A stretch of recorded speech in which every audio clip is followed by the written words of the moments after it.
하나님을 어떻게 생각하느냐에 따라서 우리의 신앙의 태도가 변하게 되어 있습니다. 하나님은 온유하시고 사랑이 풍성하시고 자비로우시고 우리의 연약함을 용납하시고 이해하시는 하나님 맞죠? 그런데 하나님을 우리가 그렇게만 생각하면 우리의 신앙이 좀 느슨해질 수가 있습니다. 이래도 하나님이 다 이해해 주실 거야. 이래도 하나님은 다 알아주실 거야 하고 신앙이 좀 느슨해집니다. 반대로 하나님은 엄밀로우신 하나님, 엄격하신 하나님, 불의를 징계하시는 하나님, 죄를 심판하시는 하나님. 맞잖아요. 하나님은 그런 분이잖아요. 하나님을 그렇게 인식을 하면 신앙생활이 조금은 더 철저해질 수가 있습니다. 그런데 하나님은 여전히 두려우신 분이 됩니다. 내가 조금만 신앙의 길에서 벗어나도 하나님이 나에게 벌을 내리지는 않을까? 혹시 하나님이 내 삶을 좀 잘못되게 만들지는 않을까? 하나님을 향한 두려움이 존재합니다. 신앙에 자유함이 없는 거죠. 그래서 우리는 하나님을 힘써 배우고 알아야 합니다. 하나님에 대해서 균형 잡힌 지식이 있어야 되죠. 하나님이 어떤 분이신가, 하나님의 성품을 이해함과 동시에 또 알아야 하는 것은 하나님이 일하시는 방식입니다. 우주를 주관하신 하나님, 역사와 환경을 운영해 가시는 하나님, 하나님은 어떤 방식으로 일하시는가, 이것을 잘 알아야 하나님이 우리의 삶 가운데 어떤 일들을 행하실 때에 당황하지 않게 됩니다. 하나님에 대해서 잘 모르면 내 생각과 다르게 하나님이 일을 하실 때가 있거든요. 그러면 이제 당황하는 거죠. 하나님에 대해서 의문을 품게 되는 거고 시험에 들기도 하는 겁니다. 과거에는 자동차 열 키에가 자동 잠금 장치가 없었습니다. 그렇잖아요. 예전에는 꼽아서 돌리면 잠기고 돌리면 열리고 그랬잖아요. 그래서 점점 발달해서 지금은 집에서 핸드폰으로 이렇게 딱딱하면 알아서 시동이 걸리죠. 여러분 차는 안 됩니까? 핸드폰으로 하면 시동이 걸리고 내 차의 문이 열렸나 안 열렸나 이거 다 집에서 확인이 되잖아요. 그래서 시동을 걸어놓은 채 호주머니에 키를 담고 있다가 잠깐 일을 보기 위해서 나와서 차 문을 닫으면 어떻게 되죠? 시동이 걸려 있는데 자동차 키를 내 호주머니에 담고 제가 차 밖으로 나왔어요. 그리고 차 문을 닫으면 어떻게 되죠? 여러분 차는 그런 기능이 없군요. 제 차는 삐삐삐삐삐삐삐 하고 옵니다. 키가 없는 상태로 자동차 시동이 걸려 있다는 신호로 삐삐삐삐삐 하고 신호를 줍니다. 처음에는 엄청 당황했어요. 뭔 일이야? 차에 뭔 일 났나? 그런데 키가 없으면 차가 신호를 보내는 거죠. 삐삐삐삐 하고 신호를 보내죠. 나중에는 탁 닫아도 삐삐삐삐 하면 원래 그래 하고 그냥 일부러 갑니다. 몰랐을 때는 당황합니다. 그럼 알고 나면 원래 그래 하고 당황하지 않게 되죠. 하나님이 일하시는 방식을 모를 때는 당황합니다. 나 하나님 믿는데? 하나님 나와 함께 하신다고 그랬는데 내 삶에 왜 이런 일이 생겨? 당황합니다. 그런데 알고 나면 하나님 원래 이렇게 일하셔. 하나님 원래 이렇게 하시는 거야. 당황하지 않게 됩니다. 신앙생활 열심히 하려고 하다 보면 삶에 문제가 생길 때가 있어요. 여러분 한두 번쯤 경험하죠. 내가 좀 신앙생활 나태하게 살다가 나 하나님 앞에 마음 잡았어. 이제부터 열심히 할 거야. 기도도 열심히 하고 말씀 묵상 열심히 하고 하나님 앞에 믿음대로 철저하게 살 거야. 하나님 의지하고 살 거야 하면 꼭 문제가 생깁니다. 삶에 어려운 문제가 생겨요. 제가 중고등부를 지도할 때에 보면 중고등부 아이들도 그래요. 수련회를 했습니다. 애들이 은혜 많이 받았습니다. 회개가 터지고 방언이 터지고 삶의 새로운 결단을 하고 눈물 콧물을 흘리면서 하면 부모님 말씀도 잘 듣고 공부도 열심히 하고 이제 음란한 짓도 안 하고 나쁜 짓도 안 하고 바르게 살겠습니다. 결단을 해요. 그러면 제가 꼭 이야기합니다. 수련회 끝나고 집에 가면 꼭 시험 들 일이 있다. 너희들의 그 결단을 흔들어 놓을 일이 반드시 있다. 마음에 각오를 하고 가라 하고 그럼 여지없이 문제가 생겨요. 그것이 영적인 하나의 원리입니다. 하나님의 뜻대로 살려고 하면 부딪히는 것이 반드시 있습니다. 그러면 모르는 애들은 목사님 왜 그래요? 나 하나님 앞에 그렇게 기도도 열심히 하고 내 믿음으로 산다고 했는데 왜 하나님 내 삶을 이렇게 힘들게 해요? 원망이 나오죠. 그러나 신앙생활을 어느 정도 하고 하나님에서 이제 알게 되면 원래 그래, 원래 그래. 믿음으로 살려고 그러면 원래 어려움이 있는 거야 하고 그것을 극복해 갈 수가 있게 됩니다. 이 하나님의 성품, 하나님의 일하시는 방법, 이것이 가장 잘 나타난 것이 예수 그리스도입니다. 오늘 본문의 말씀을 보세요. 의인을 위하여 죽는 자가 쉽지 않고 선인을 위하여 용감히 죽는 자가 혹 있거니와. 이것은 사람들의 방식입니다. 의인을 위하여 죽는 것 쉽지 않다.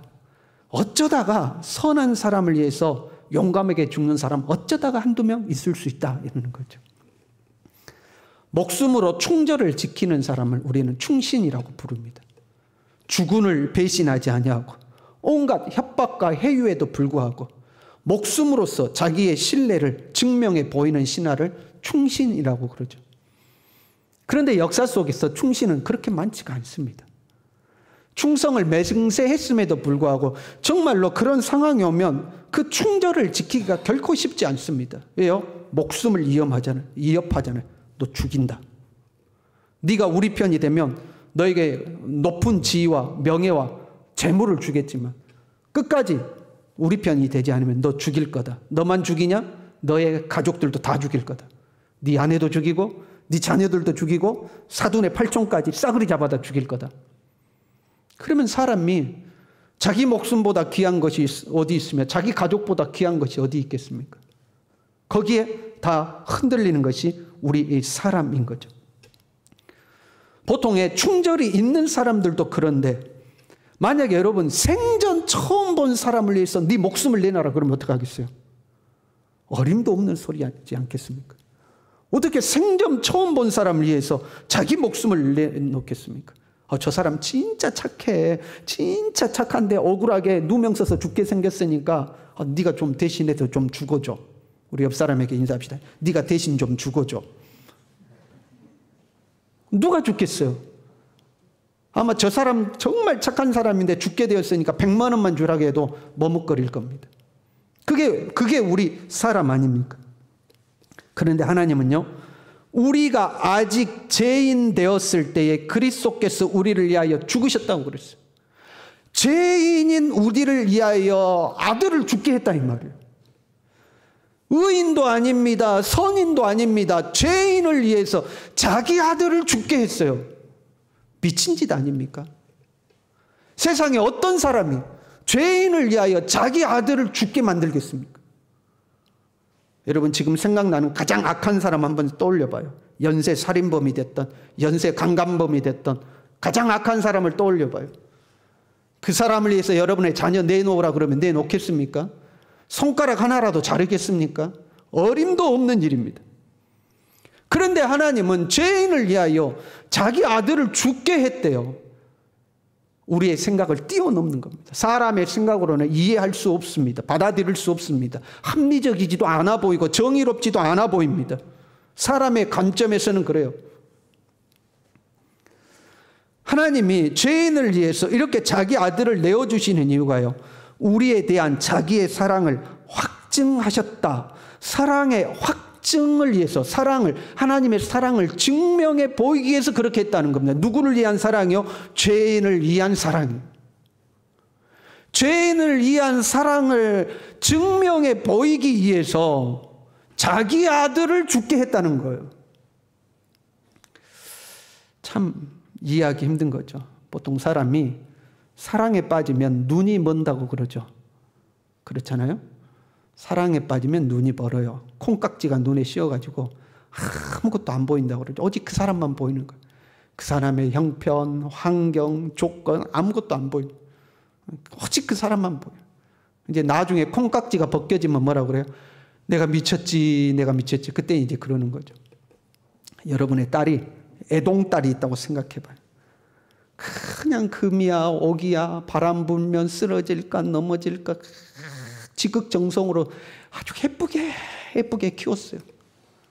그런데 어느 날 이 가시나가 어떤 놈한테 사랑에 빠져가지고 눈이 멀어버렸어. 콩깍지가 완전히 딱 씌워버렸어요. 그래가지고 소개한다고 데리고 와서 남자라고 하나 데리고 왔는데 딱 봐도 제비족의 사기꾼이야.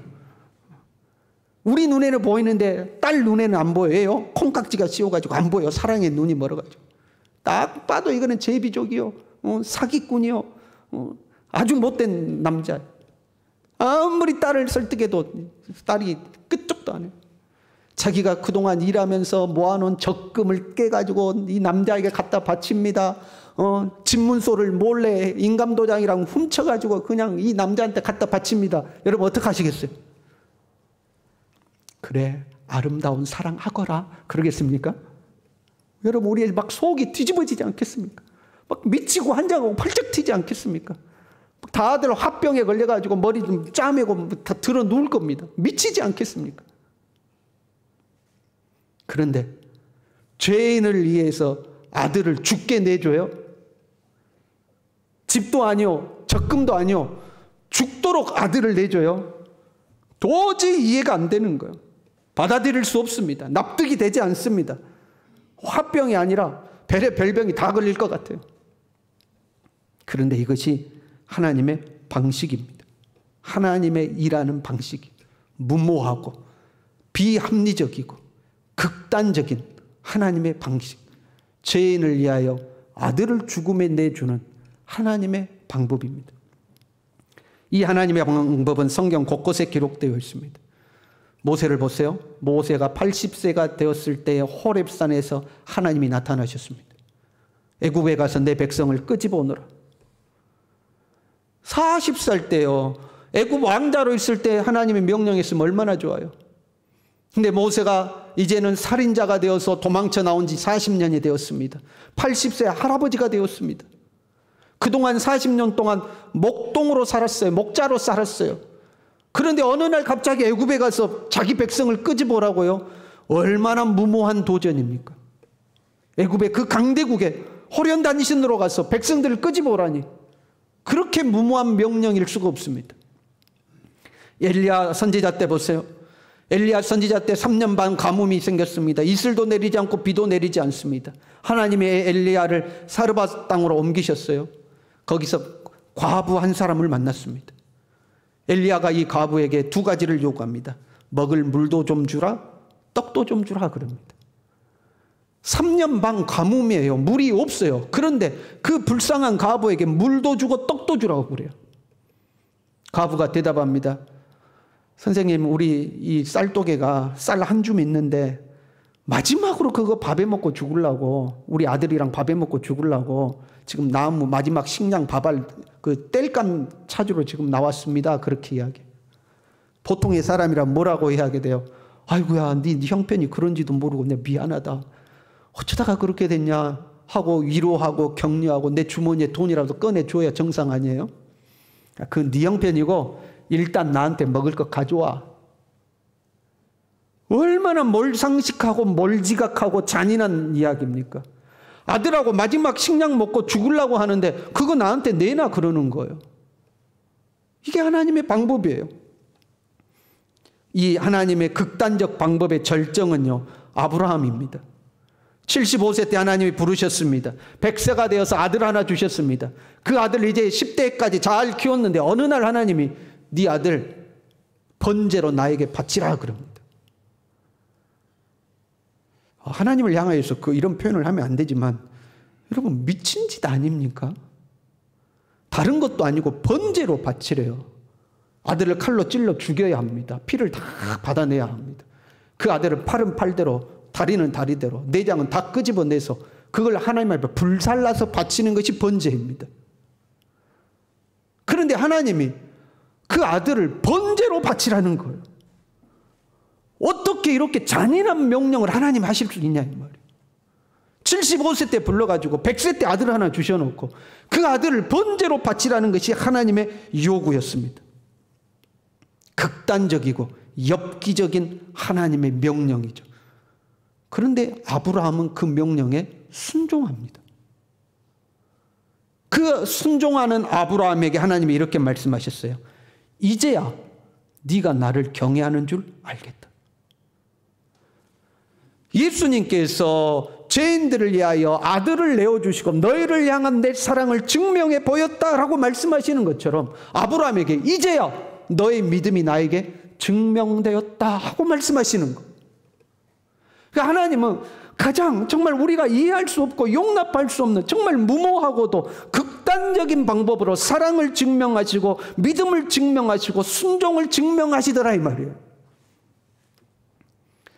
우리는 하나님을 합리적이고 이성적인 분으로 이해하고 있습니다. 온유하시고요. 어떻게 보면 신사적이시고 마음이 한없이 넓으시고 우리의 모든 것을 다 용납하시는 하나님으로 이해하고 있습니다. 맞습니다. 틀린 거 아닙니다. 하나님 원래 그러신 분입니다. 그런데 때때로는 참 하나님 이해하기 힘들 때가 있습니다. 하나님 왜 이렇게 하시지? 하나님 왜 이렇게 하시지? 하나님은 충분히 이렇게 안 하실 능력이 있는데 하나님 왜 이렇게 하시지? 하나님이 이해가 안 될 때가 있어요. 우리가 사람이 이해할 수 없는 하나님의 방식이 있는 거예요. 하나님은 간혹 그러한 방식으로 우리에게 다가오실 때가 있습니다.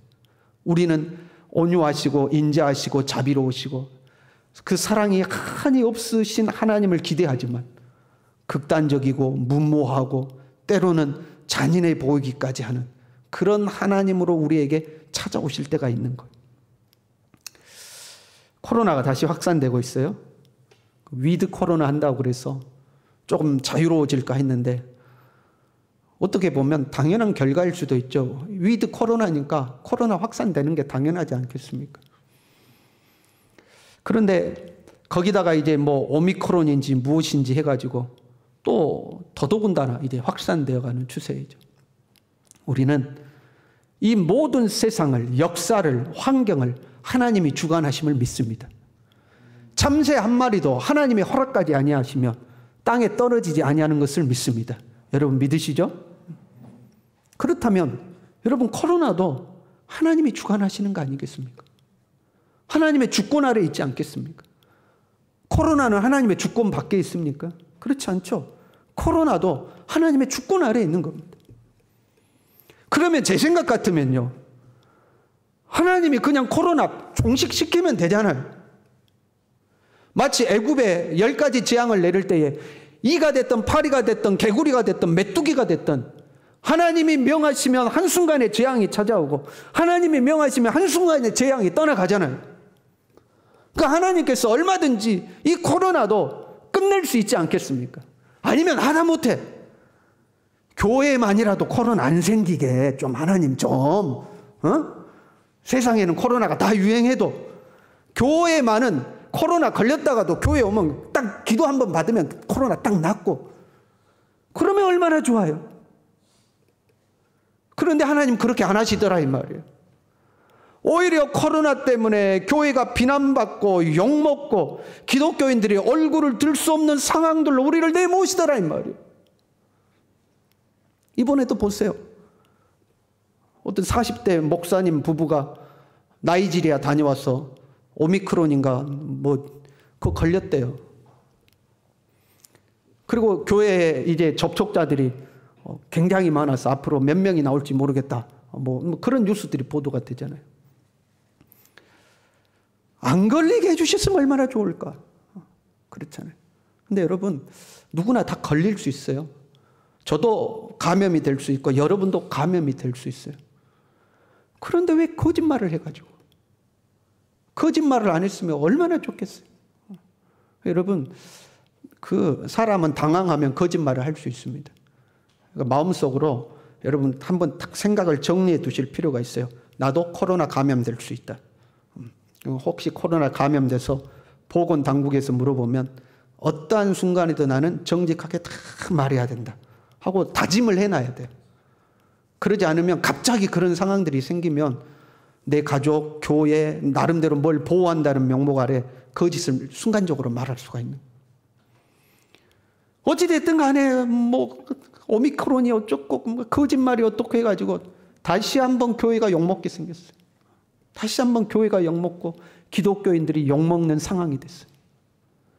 참으로 안타까운 상황 아닙니까? 그런 일이 없었으면 좋았을 텐데, 아니 하나님이 조금 보호해 주셨으면 좋았을 텐데 하나님 그렇게 안 하시더라 이 말이에요. 오히려 우리를 더 궁지로 몰아넣으시는 것 같아요. 오히려 더 우리를 힘들게 몰아넣으시는 것 같아요. 그래놓고 하나님 우리에게 그러는 것 같아요. 이래도 믿을래? 너 이래도 하나님 믿을래? 너 이래도 교회 다닐래?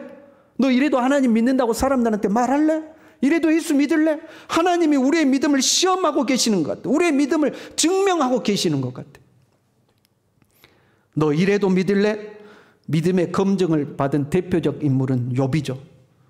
하나님 참 냉정하십니다, 여러분. 욥을 보세요. 하나님이 얼마나 냉정하신지, 얼마나 차가우신지. 어느 날 사탄이 와서 하나님이 야, 네 욥 봤냐? 하나님이 자랑하셨거든요. 아니, 자랑이나 하지 마시지. 너 내 종 욥 봤냐? 저런 종이 없다. 하나님이 자랑하셨어요. 사단이 하나님이 복 주고 하나님이 울타리를 치고 보호하시니까 욥이 하나님 섬기지. 저거 다 걷어가 보십시오. 욥이 하나님 섬길 줄 압니까? 그럼 하나님 뭐라고 그래야 돼요? 헛소리하고 있네. 꺼져 이놈아. 어디 내 새끼를 건들라고 그래. 저리 꺼져. 그래야 되지 않겠어요? 그래? 그럼 네 한번 해봐. 목숨만 건들지 말고 네 하고 싶은 대로 해봐. 오히려 욥을 내줬어요, 하나님이. 하루아침에 재산을 다 잃도록 허락하셨습니다. 하루아침에 10명의 자식이 그 자리에서 죽도록 허락을 하셨습니다. 하루아침에 욥의 온몸에 병이 도지도록 하나님이 허락을 하셨어요.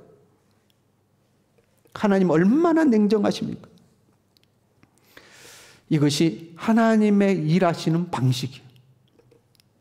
신앙생활을 하다 보면요, 이런 극한의 상황은 아니라 할지라도 하나님의 이런 방식에 직면하게 될 때가 있습니다. 내 생각과 다릅니다. 내 입장에서는 받아들이기 힘듭니다. 합리적이지도 않고 정의롭지도 않아 보입니다. 그런데 하나님은 거기에 순종하라고 하실 때가 있습니다. 아무리 생각해도 나하고는 안 맞아요. 그럼에도 불구하고 하나님은 순종하라고 하시는 거예요. 순종하라고 하는 거예요. 오래전에 다른 교회 다니는 집사님이 상담을 한 적이 있어요. 교회가 너무 싫다는 거예요. 교회에서 하는 일이 다 마음에 안 든다는 거예요. 목사님이 독단적인 것 같고 장로님들도 독단적인 것 같고 그래서 교회를 옮길까 말까 고민이 되는 거예요.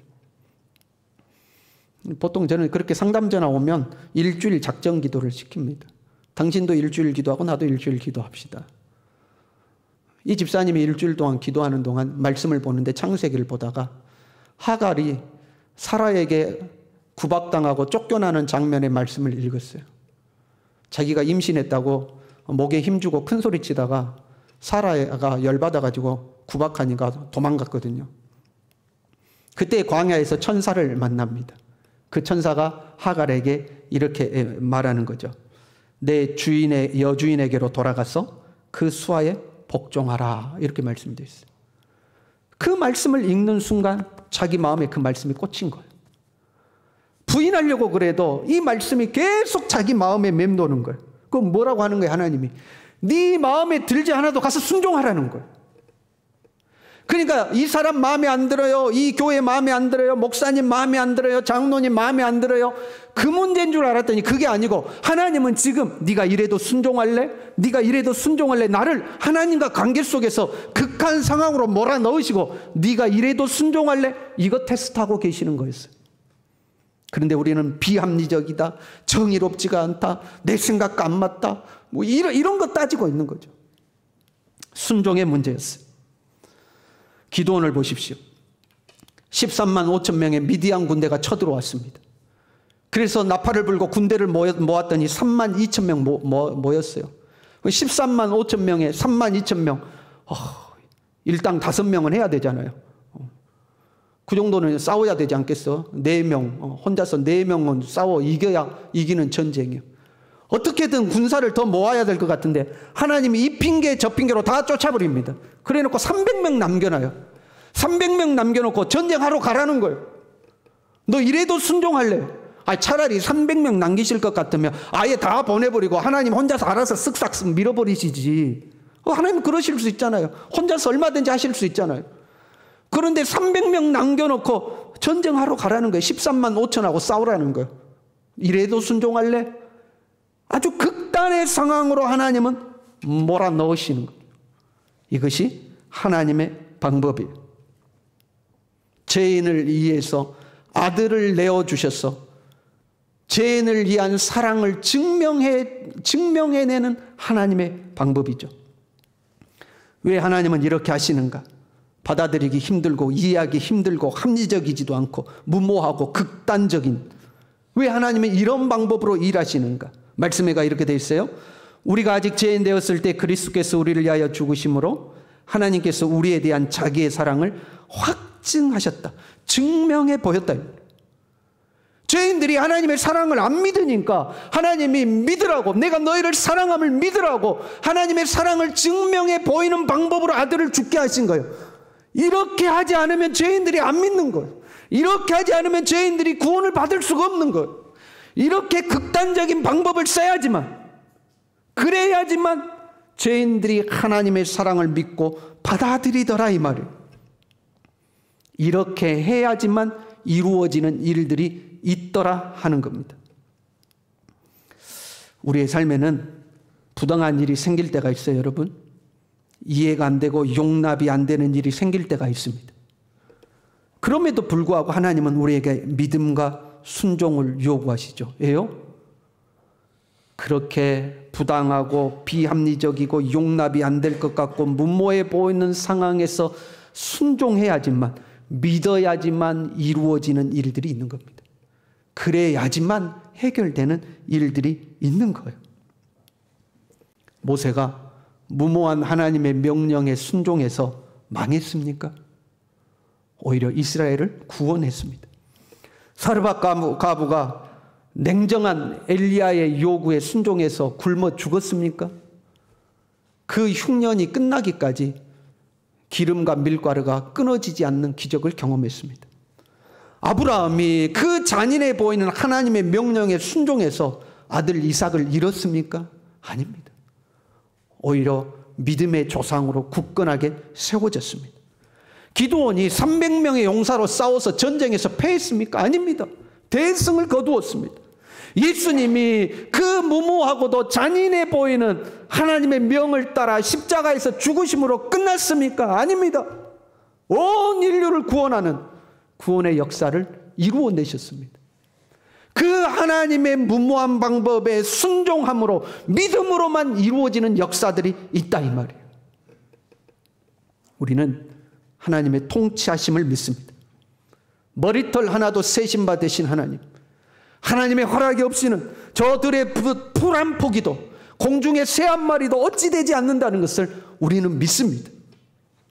그런데 그런 하나님이 우리의 삶을 때로 힘들게 하시고 이해가 안 되게 하시고 무모해 보이게 하시고 비합리적이게 보이게 하시고 용납하기 힘든 일들로 우리에게 다가오실 때가 있어요. 그때 여러분 고민하지 마시고 이렇게 말씀하시면 돼요. 같이 해볼까요?